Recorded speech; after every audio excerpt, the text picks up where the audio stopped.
네, 인권운동가 고상만 씨 모셨습니다. 안녕하십니까? 네, 안녕하세요. 고상만입니다.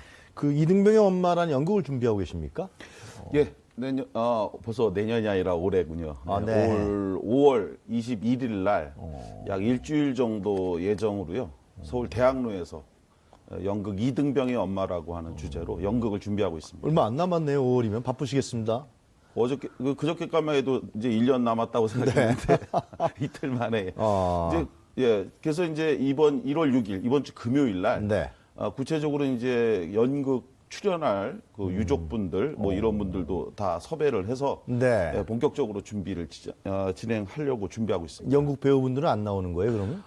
이 연극에는 그 전문 배우가 네. 한 3분의 1 정도 나오시고요. 나오시고. 나머지는 전부 다 군 유족분들이 직접 나오는 연극입니다. 지금 유족이라 그러셨는데 그럼 이등병의 엄마다. 우리가 뭐 네. 그 누구 노래죠? 김광석 씨 이등병의 김광석 편지. 씨의 이등병의 편지가 노래는 이등병의 편지. 편지. 그래서 많은 분들이 혼동하는데 네. 저희 연극 제목은 이등병의 엄마입니다. 그래서 이 연극을 처음 이제 생각했던 이유는 네. 이제 저는 이제 1998년도에 아마 많은 분들 우리 유 진행자님도 네. 기억하시는 거겠지만 판문점에서 있었던 김은중이라고 아버지가 3스타 네. 삼성 장군이시고 네. 그 아들이 98년도에 판문점에서 네. 의문사한 사건이 있었어요. 네. 그 사건을 제가 천주교 인권위원회에서 근무하고 있었던 98년도에 처음 제가 그걸 접수를 받고 네. 그리고 지금까지 약 18년 정도 19년 되는 거군요. 그동안 이제 군 의문사 유족과 함께 네. 이 군 사망 사고에 대한 진실을 추적하는 일을 해왔는데요. 그러면서 제가 좀 아쉬웠던 게 그동안 수없이 많은 네. 그 시사 프로를 통해서 예. 군에서 발생한 사고에 대해서 그래서 사건으로만 사람들이 많이 이해를 해요. 그래서 저는 이것을 군대에서 자식을 잃은 그 부모님의 목소리를 통해 네. 그 아이들의 억울한 사연을 직접 무대에서 국민들과 또 이 나라의 국가 정책 이걸 움직이는 정치인들한테 직접 호소하는 그런 연극을 한번 만들어 보자. 사람의 목소리로 사람의 죽음에 대해서 이야기해 보자. 그런 취지로 연극 이등병의 엄마를 만들려고 준비하게 된 겁니다. 네. 이거 우리 고상만 운동가께서는 그러니까 기획을 하시는 거죠? 저는 이거의 네. 대본을 제가 직접 썼고요. 시나리오를 쓰셨어요? 저보다 군 사망 사고에 대해서 더 많은 분들을 만난 분이 없어서 네. 제가 이제 책도 한 6권 쓰고요. 그러셨습니까? 글을 좀 많이 써서요. 그래서 네. 이제 대본을 제가 직접 썼고 네. 그리고 이 연극을 만드는 데 있어서 이 비용이 꽤 들지 않겠습니까? 많이 들더라고요. 그래서 네. 이제 처음에 이 대본은 제가 쓰고 이제 그 유족분들을 이제 연극 연습을 시켜야 되잖아요. 네. 그래서 많은 분들이 아마 좋아하시는 또 기억하시는 배우인데 내 이름은 김삼순이라고 예전에 네. 아주 인기를 끌었던 방송이 있는데 거기에 삼순이 아버지 역으로 나온 맹봉학이라고 하는 분이 있어요. 네. 그분이 이제 이 연극 감독을 맡으실 겁니다. 그래서 이분이 이제 병원에서 환자들을 치유하는 이러한 그 연극 치료를 많이 봉사활동을 해주신 분이에요. 그래서 네. 그분이 유족을 훈련시켜서 네. 무대에서 공연을 하실 수 있도록 그렇게 이제 그분은 그 역할을 하시고 저는 대본을 쓰고 네. 뭐 이렇게 준비를 하고 있습니다. 그럼 뭐 대본도 쓰시고 기획도 하시고 네. 제작도 참여하신 거네, 결국은요. 제가 이제 총 제작을 하죠. 그래서 그러시네요. 스토리 펀딩을 지난 12월 1일부터 진행을 해왔습니다. 어땠습니까? 반응은? 다음에서 이제 그 미리 네. 연극 이등병의 엄마를 만드는데 네. 표를 미리 좀 사주십사. 어. 그래서 그렇게 표를 사주시면 저희가 연극을 제작해서 내년 5월에 초대를 해드리겠다 했는데 사실 이제 처음에 진행하면서 걱정을 많이 했습니다.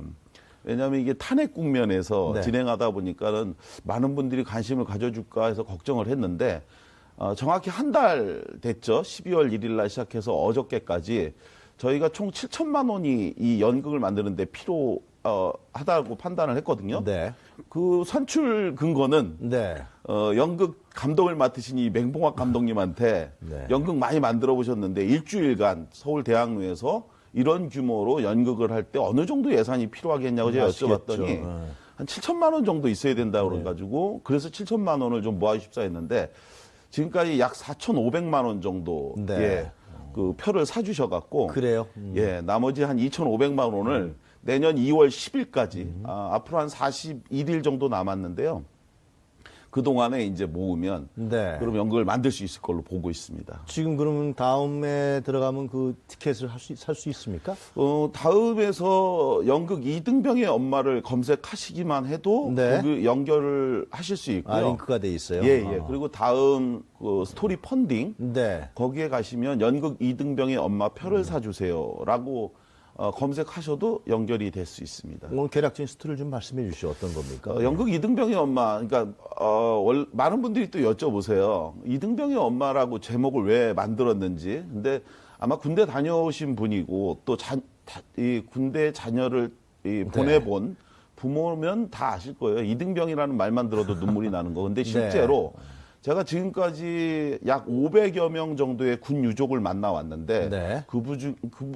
그 비율 중에서 상당수가 네.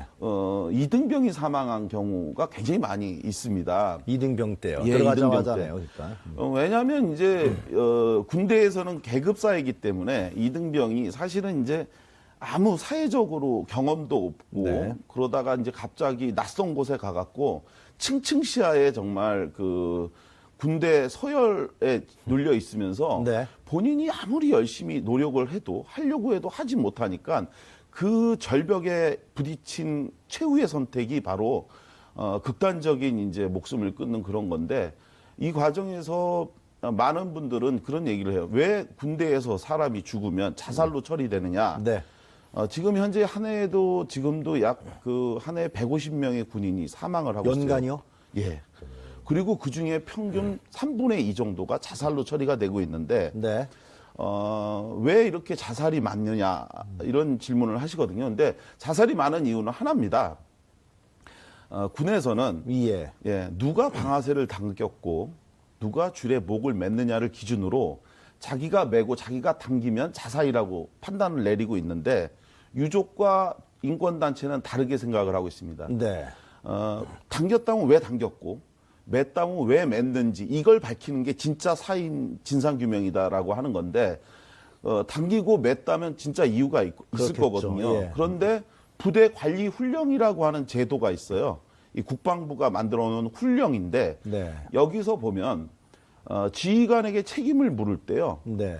자해로 인한 사망은 지휘관에게 책임을 묻지 않도록 규정이 되어 있습니다. 그래요. 이게 문제예요. 그러다 보니까 군에서 사병이 죽으면, 군인이 네. 죽으면 자살로 처리되는 게 가장 부대 측면에서 볼 때는 좋은 겁니다. 누구한테도 결과적으로요? 책임을 결과적으로 봤을 때? 안 물으니까.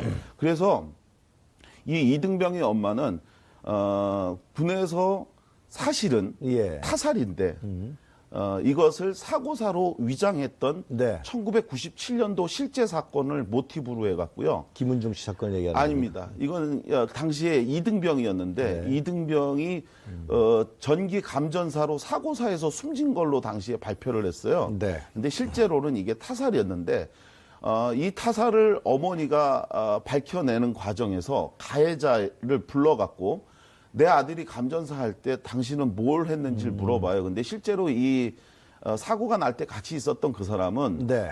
바로 전날 어머니한테 이 죽은 아들이 전화해갖고 우리 부대에 굉장히 괴롭히는 고참이 하나 있는데 이 사람을 우리가 신고하려고 하는데 어떻게 했으면 좋겠냐 했더니 어머니가 내가 너를 어렸을 때 용기 있게 불의에 타협하지 말라고 가르치지 않았냐. 네. 그러니 불의에 타협하지 말라고 하니까 이걸 신고했던 바로 그 사람과 마지막 순간에 같이 있었다는 걸 알게 된 겁니다. 그래서 요지는 뭐냐.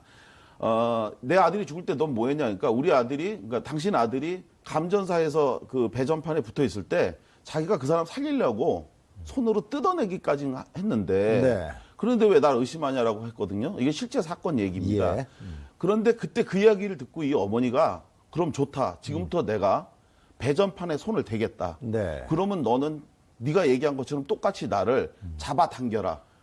그러면 그리고도 네가 살아나면 감전사에서 죽지 않으면 너는 누명을 벗는 것이고 나는 죽어서 내 아들한테 가는 것이니 한이 없다라고 얘기합니다. 정인 전류가 통한다 그런 얘기 아니에요? 그렇죠. 네. 이게 물리적으로 불가능한 얘기거든요. 전기 통한 사람을 잡아당기면 똑같이 감전사하는 거거든요. 그 순간에 헌병 수사관이 네.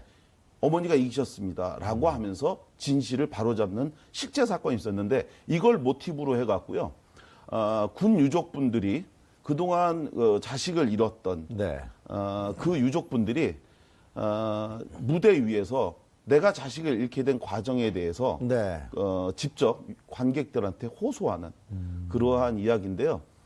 지금까지 많은 분들은 시사 프로를 통해서 사건으로만 이 죽음을 네. 봤다면 네. 이제 푸른 군복을 입고 죽어간 그 아들들에 대한 이름을 그 어머니의 입을 통해서 듣게 되는 연극이 될 고상만 겁니다. 씨가 보기에는 군에서 의문사 사건이 네. 연간 참 150명 정도 현재는 150명이고요. 거기서 한 7, 80%가 의문사라는 거 아니에요, 결국은? 그쵸. 그 의문사가 왜 일어난다고 보십니까? 종합적으로 오셨을 때. 간결하게 말씀을 드릴게요. 그 많은 분들이 저한테 묻습니다. 네. 군 의문사가 도대체 뭐냐고. 근데 군 의문사는 쉽게 말해서 이겁니다. 군 헌병대가 수사를 독점하고 있거든요. 네. 근데 그렇게 해서 독점한 수사의 결과가 자살로 결론 났을 때 네. 유족은 그걸 동의할 수가 없는 거예요. 왜 갑자기 우리 아들이 죽었는지를 인정하지 못하고 의문을 제기하면 네. 그러면 그것이 바로 의문사입니다. 네. 그러니까 의문사의 공식이라는 게 있는 게 아니고요. 유족이 납득할 수 없다면 그게 의문사인데 저는 국방의 의무가 국민의 의무라고 한다면 네. 그러한 의무복무를 위해 입대한 군인이 목숨을 잃게 된다면 그 죽음에 한 점 의혹도 남기지 않는 것, 그건 역시 또 다른 국가의 신성한 의무라는 것, 알겠습니다. 이걸 인정해야 된다라고 생각합니다. 80년대 군 의문사 사건도 아직 미제 사건들이 많죠. 대표적인 사건이 1984년 4월 2일 날 있었던 허원근 일병 사건. 네. 뭐 자살하기 위해서 왼쪽 가슴 쏘고 오른쪽 가슴 쏘고 그래도 안 죽으니까 여길 쐈다. 근데 이러한 터무니없는 사건들은 사실 제가 개인적으로 네. 국방부 헌병대 관계자들을 만나도 네. 정말 부끄럽다고 얘기할 정도입니다. 알겠습니다. 지금 다음에 들어가서 이등병의 엄마를 우리가 네. 치면은 검색하시거나 예. 아니면 제 이름 고상만을 쳐도 예. 바로 연결이 됩니다. 여튼 뭐 한 달 안에 네. 티켓이 다 판매가 돼서 네. 연극하는 데 많은 도움이 됐으면 좋겠습니다. 그 유족분들의 네. 억울한 눈물에 손잡아 주는 건 네. 사실 다시는 내 아이, 내 귀한 아들이잖아요. 모두가 다. 네. 그분들이 더 이상 이 분들처럼 똑같이 억울한 일을 안 당하는 일이 될 겁니다. 자, 오늘 말씀 잘 들었습니다. 감사합니다. 고맙습니다. 네. 네, 지금까지 인권운동가 고상만 씨였습니다.